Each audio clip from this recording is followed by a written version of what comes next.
Mr. Speaker. I call the honourable member John Hayes. Thank you, Mr. Speaker. I know that Pacific people will judge people by their actions, not their talk. Some years ago, I was standing close to a chain mesh fence at about 10,000 feet in the highlands of Papua New Guinea. And the fence separated people on the outside who'd lived as hunters, gatherers and gardeners for more than 5,000 years on this spot. Inside the fence were fly-in, fly-out foreigners developing the Porgera gold mine, a mine which cost $300 million to develop and in the first 12 months generated $380 million of income. On one side of the fence were men, local men, clad in billams and arsegrass.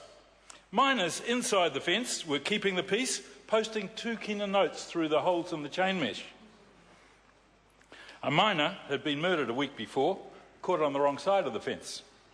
I overheard the villagers ask the miners who'd given them permission to sit on their land. The government in Port Moresby, a miner replied.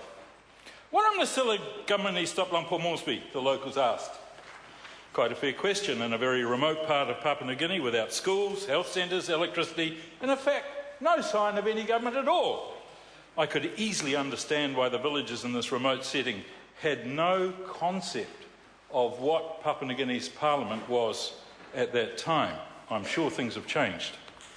In Honiara, 2 o'clock in the morning, I was involved in extracting a student of Victoria University, Bart Ulufa'ulu, from his office in Parliament, where he'd been held by Malaitans wanting to overthrow his government, and nervously driving him home to the house of an expatriate priest for safekeeping, so at least he could get a decent night's sleep and a shower. But I was astonished a couple of days later in a meeting with the overthrowers to be given a faxed letter from the Commonwealth Parliamentary Association commending the action of the MPs involved in this situation. That was the beginning of the conflict which saw Ramsay's intervention consuming millions of dollars which might otherwise have been used for core services, which those who elected us expect Parliament to provide. The underlying dispute between the people of Malaita and Guadalcanal is land. It continues to simmer. Solomon Islanders picking apples in my village of Greytown tell me the conflict will erupt again as soon as Ramsay departs, and that won't help anybody. Land ownership was the central to the problem on Bougainville. It took 10 years to resolve, but it took us 8 years to learn that we needed to stop trying to take responsibility for others' problems and instead to support communities to take responsibility for resolving their own disputes. And while rarely acknowledged, Mr. Speaker, Maori process was critical to the resolution of the issue between Papua New Guinea and Bougainville, and that took place mainly on Matakana Island. People of Solomon Islands may yet find those lessons learned in Bougainville to be useful.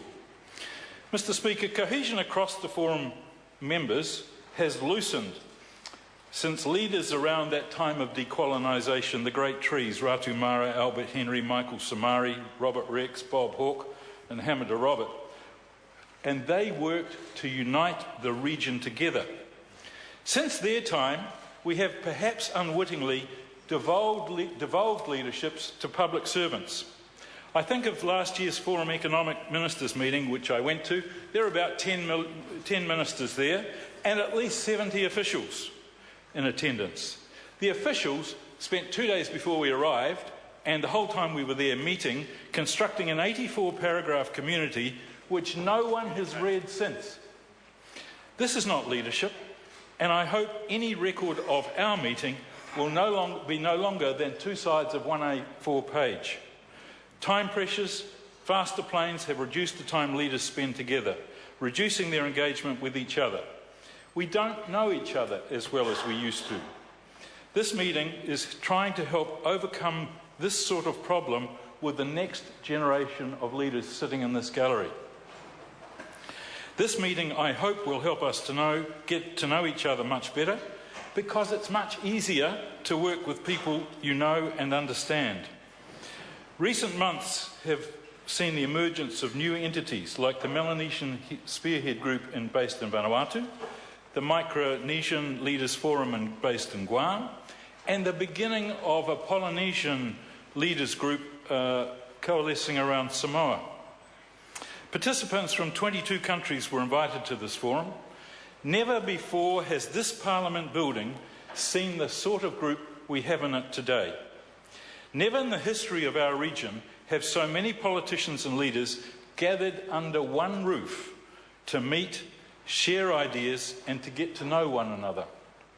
My committee hopes that this gathering will rejuvenate our ability to work together as brothers and sisters bound together by our great Pacific Ocean.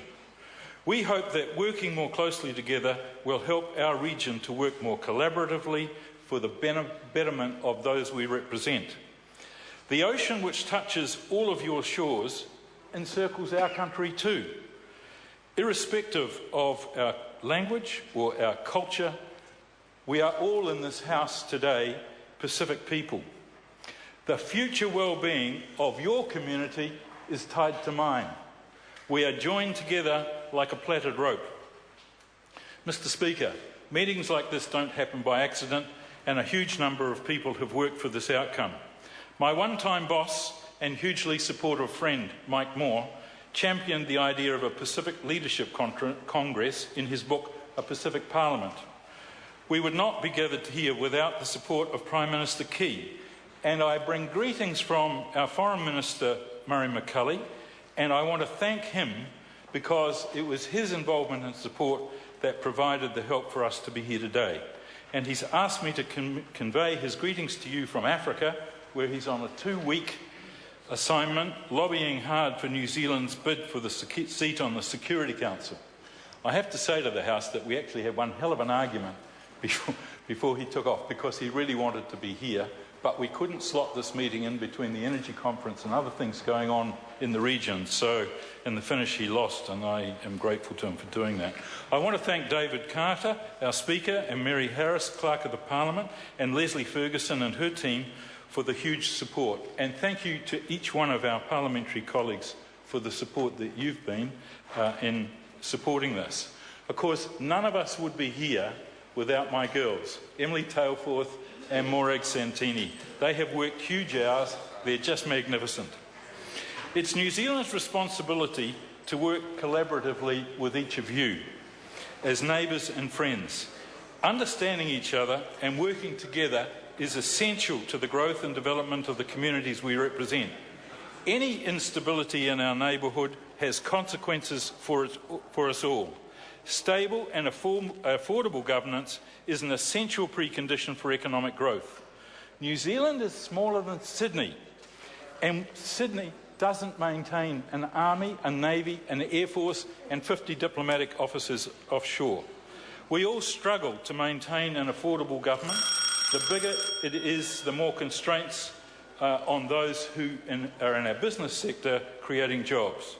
Keeping bureaucracy at a size our communities can afford is critical to sustainable growth and creating jobs for our young people. And our geography dictates a high level of interdependence logistically and economically in this region. Mr. Speaker, finally, I'd just like to welcome especially our friends from the Northwest Pacific, Guam, Palau, the Marshalls, American Samoa, Marianas and FSM. Pacific people contribute to New Zealand at every level, in our universities, in our parliament, in our factories, in our government departments. We are a South Pacific nation. This is deep in our DNA. New Zealand politicians no longer visit the Pacific on the way to London. Our strategic ambitions are transparent. We want to see the island countries of the Northwest Pacific integrated into the institutions of the South Pacific because it makes sense and because it makes us stronger. That's why our Minister made great efforts to encourage you all to participate in the Pacific Island Forum, the premier political meeting in our region.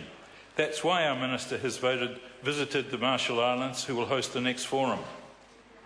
Mr. Speaker, we have common problems. We can therefore have common solutions.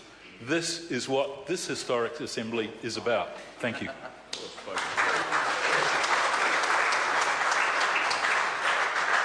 Speaker. I call the Honourable Philip Goff.